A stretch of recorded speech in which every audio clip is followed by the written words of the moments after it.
Hey everybody, Ryan and Laura here for the new season of Rebel Parenting. Today we're going to talk about the importance of investing in your marriage and why it matters. Stick around.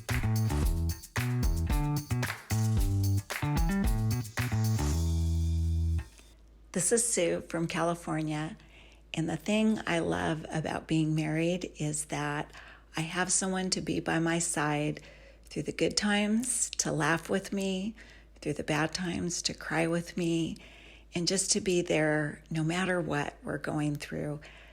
Hey Rebels, Ryan and Laura here. Thanks for joining us today. We appreciate it. We were talking recently. Actually, here's what happened. We spent 2 weekends in a row working on our house. I don't know about you guys, but I'm super particular. Some might say picky. And when we start a project, I know what I want before the project starts because I've already thought about it for months and months and months. Yeah. And so when we start this thing, I'll go, Laura, hey, let's do something in the front yard. And she goes, okay. Now I've been thinking about it for months and months and months. I mention it to her for the first time. Mm-hmm. That tends to cause fighting. Usually. Sometimes. Not all the times, Yeah. but most of the time. And we did a couple of weekends in a row where we did the whole front yard. We did mulch. We had to go to places and buy stuff. We had to plan, measure every detail. And I'm like, gee, I'm trying not to bring my shoulders up and be like, because it drives me crazy. And a couple of weekends after this, I noticed we had gotten along really, really well. And we both knew it, but we didn't want to say anything. It's like, don't jinx it. We're getting along real good. What's going on? Kind of thing. And I don't know. I think you brought it up. Yeah, I did. Because I was thinking about it and like, shut up, don't say anything. It's going to ruin it. Those things. And Laura's... And I was so excited about it and just wanted to highlight it. So there's two come-froms. For sure. And Laura's like, hey, we're getting along really well. And I was like, we are. We really are. And here's my problem. There wasn't an incident that changed us. Mm-hmm. There wasn't like... We didn't come back from just a retreat had a huge transformational hilltop experience. That wasn't present. In fact, quite the opposite. We went through 2020 together, which, that's what I say. And listen, we've done the shows. You can go back and listen to the one, What Do You Do When Your Spouse is Depressed? Because I struggle with depression. And in 2020, I got laid off from my primary job. I got super depressed. I gained some weight. 40 plus pounds. I went to the heaviest I've ever been. All those things. And you had a medication change in all this. Your dad passed away. We had a lot of loss in 2020. A lot of loss. I think between the two of us, I think it's around 7 people that we're really close to that we all lost. Yeah. And so we've been walking in grief and through grief together. Totally. Yeah. But to get back to there wasn't like weekends, something. Yeah. And me, I'm trying to always dissect, like, how do we get here? How do we arrive at this place? There's a great book. I'm totally going to forget. I'm looking at it. But it's on asking your kids, like, if they succeed or fail, the great question to ask is, how did you do that? How did you get that A? Amazing. You got such a good grade. Oh my goodness. How'd you do that? Or you got a bad grade. Okay. So how do you think that happened? What do you think took place? And so we were asking ourselves that. And here's what we came down to. Truthfully, 100%. It's the investment in our marriage over the long term. Yep. In a month, we will celebrate 16 years together. Yay. I know. Craziness. 16 years. I come from, I've been divorced before. So my track record's not great. And I come from a divorced family. Sure. So our track records weren't too high on the... Yeah. And we were talking with our separate therapists, and we were going over all these things, and it's the investment.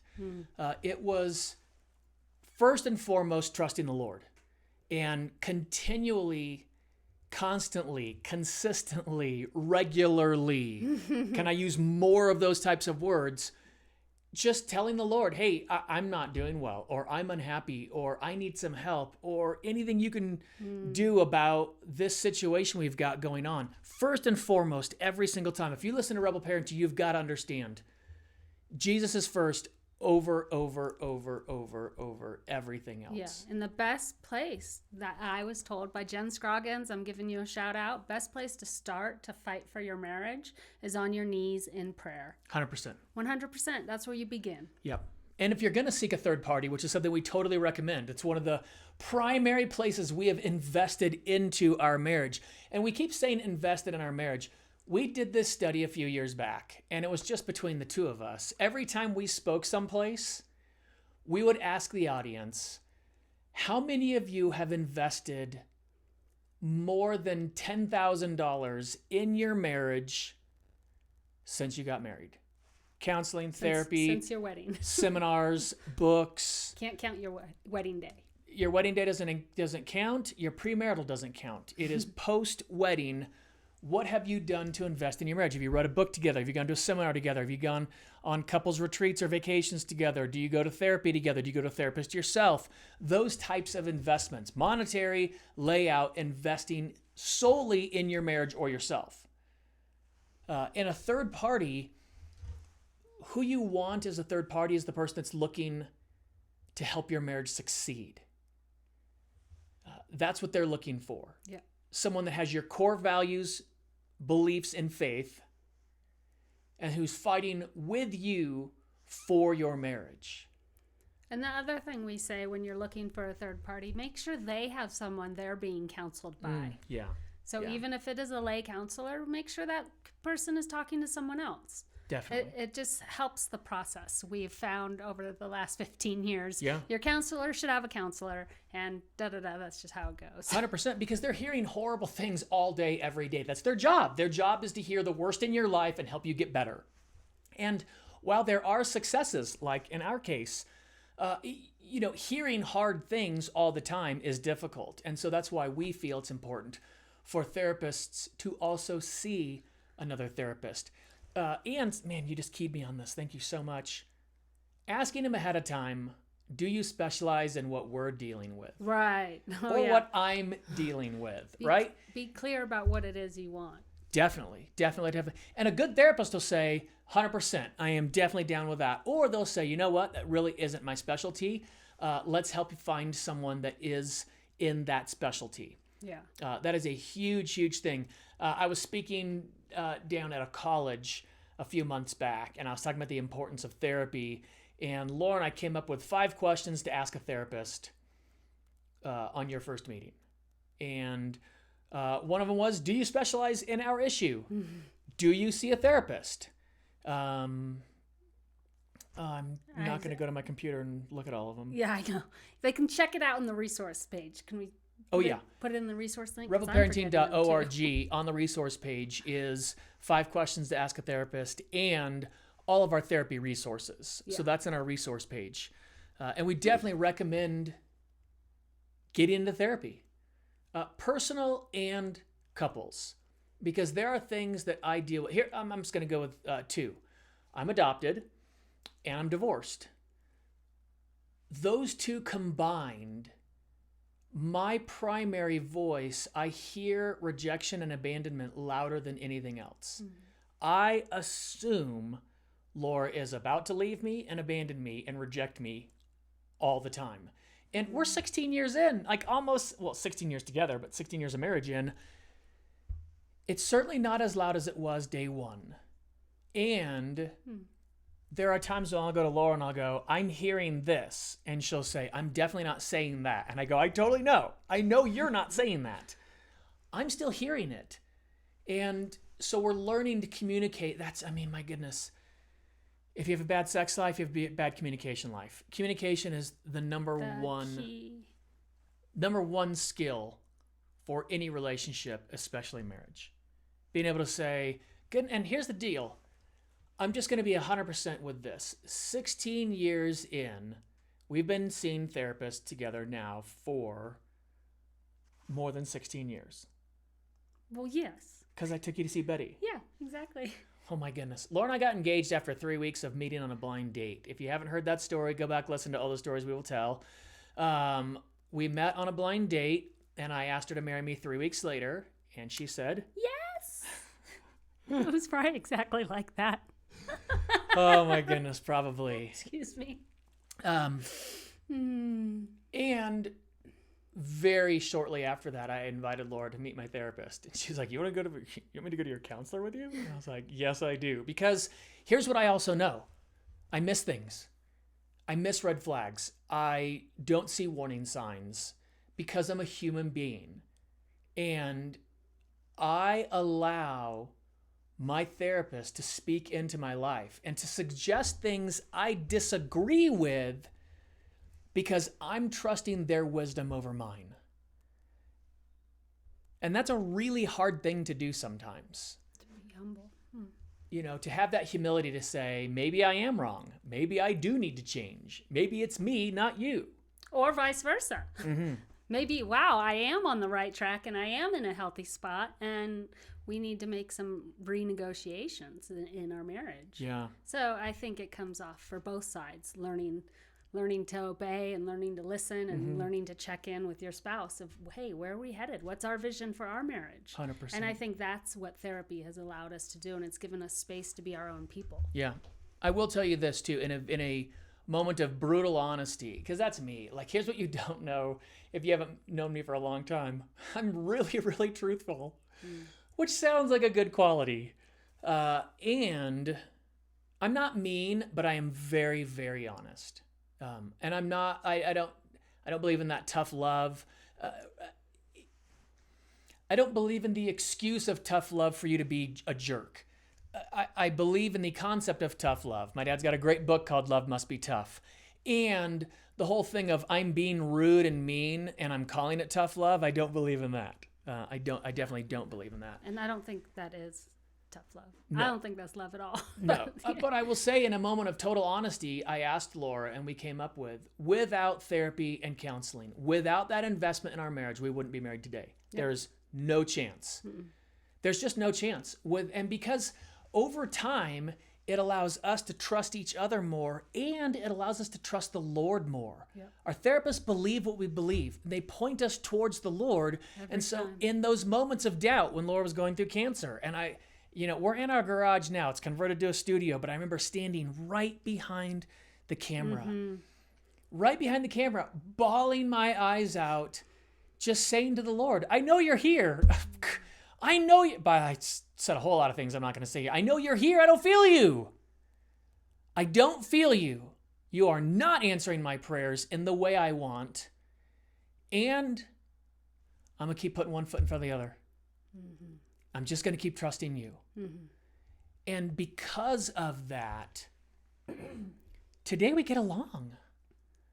Most days. Yeah. Most days.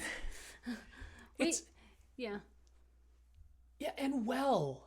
I got to tell you, you get married. I can remember getting married. We're on the beach in Southern California, and it was so beautiful, and Laura looked amazing, and my 90-plus-year-old grandma yelled out in the middle of service, Ryan's not wearing shoes, and it was so great.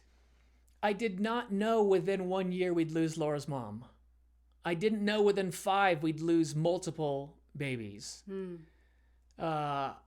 There were so many things I was unprepared for because you don't think about those things. You think about all the good things that are going to happen. Oh, we're going to have kids. Isn't that going to be great? We didn't know we'd struggle with infertility. Well, it wasn't infertility. It was just keeping babies. We didn't know we'd struggle with miscarriages. And having somebody there when you're at your worst and lowest. To champion you. Yeah. Yeah.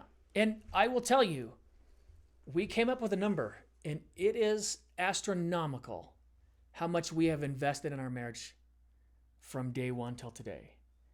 It is astronomical. It's worth 100 times. Every penny.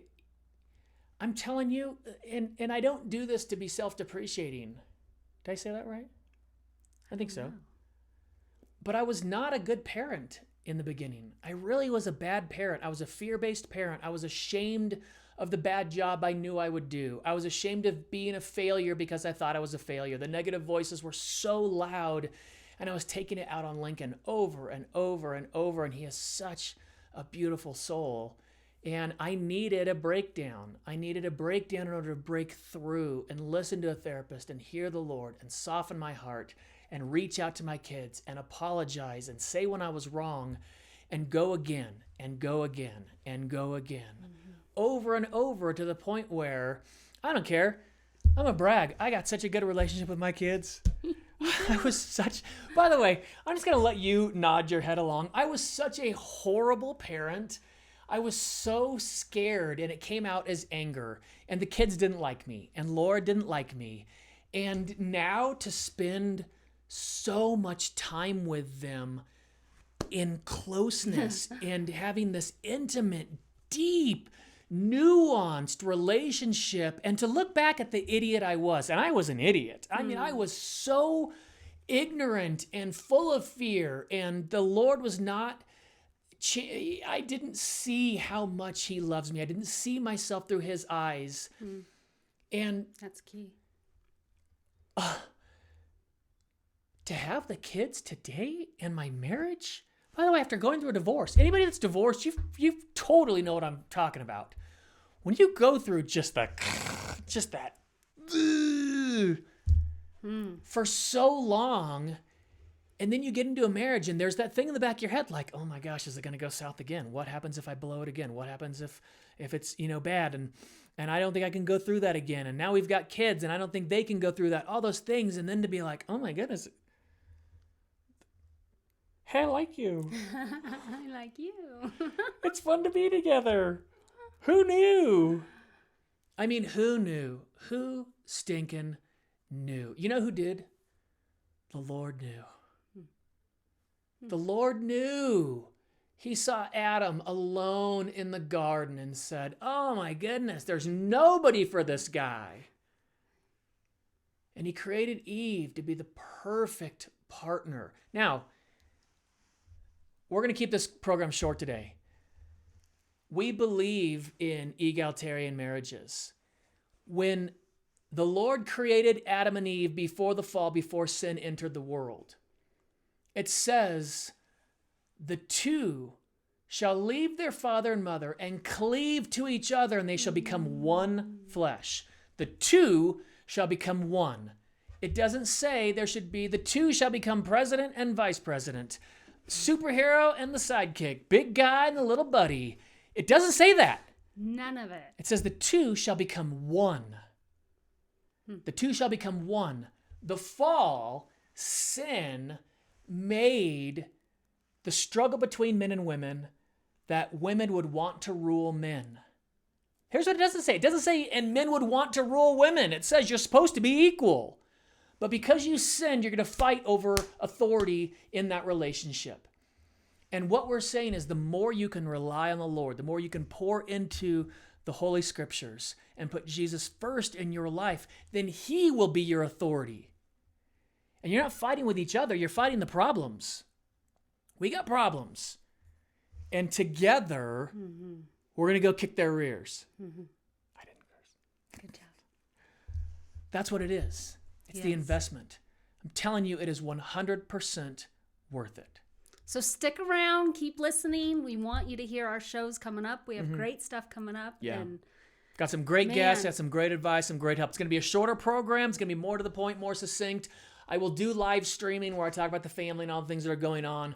But as far as the podcast goes, we're going to stick to marriage and parenting, what's happening in our country, to give you the best cost-free advice we possibly can. Please support our sponsors, MyPillow, all the other ones that are listed in there. We appreciate it. Thank you so very much. thank you, guys. God bless. We'll see you next week.